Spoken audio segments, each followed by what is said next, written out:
কচুতলিত আপোনালোকে দেখিছে যে আমাৰ এই গোটেই অঞ্চলটো ট্ৰাইবেল বেল্ট এণ্ড ব্লক, কিন্তু ট্ৰাইবেল বেল্ট এণ্ড ব্লক হ'লেও দুটা নিয়ম আছে। বেল্ট এণ্ড ব্লকটো গঠন হোৱাৰ আগতে যিসকল অজনজাতীয় লোক আছে তেওঁলোক থাকিব পাৰে, কিন্তু বেল্ট এণ্ড ব্লক গঠন হোৱাৰ পিছত নতুন মানুহ আমাৰ ইয়াত আহিব নোৱাৰে।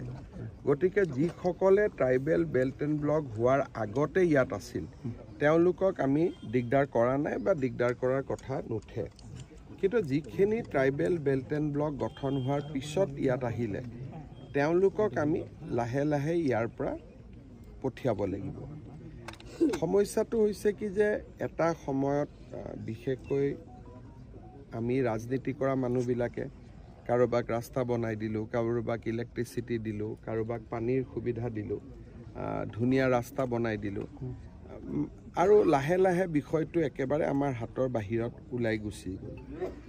কচুতলিত প্ৰায় 1000 বিঘা মাটি আমি এভিকশ্যন কৰি ৰাখিব পাৰিছোঁ, কিন্তু ইয়াত কিছুমান মাটিৰ দালাল আছে, বাৰে বাৰে মানুহখিনিক মাটি আনে।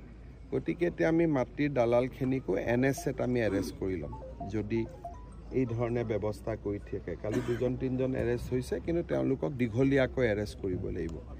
ইয়াত আমি এটা পুলিচ বেটেলিয়ন কৰিম যাতে মাটিখিনি বাকী মাটিখিনি সংৰক্ষিত কৰিব পাৰে। ৰাইজৰ লাভ হোৱা বোলে এখন ইউনিভাৰ্চিটি হ'ব পাৰে, এখন মেডিকেল কলেজ হ'ব পাৰে, যিখিনিয়ে সমূহ ৰাইজৰ লাভ কৰিব পাৰে। লাহে লাহে তেনেকুৱা কিবা আমি আনিবৰ বাবে চেষ্টা কৰিব লাগিব। আৰু ভূমিহীন জনজাতি লোক থাকিলে তেওঁলোকক আমি এলটমেণ্টটো দিব পাৰোঁ। যদি কোনোবা ট্ৰাইবেল লেণ্ডলেছ ব্যক্তি আছে তেওঁলোকেও এলটমেণ্টটো ল'ব পাৰে, কিন্তু মাটিখিনি আমি অকণমান ধুনীয়াকৈ সংৰক্ষণ কৰিম আৰু বেটেলিয়নটো আহিলে মাটিখিনি সংৰক্ষণ হৈ যাব।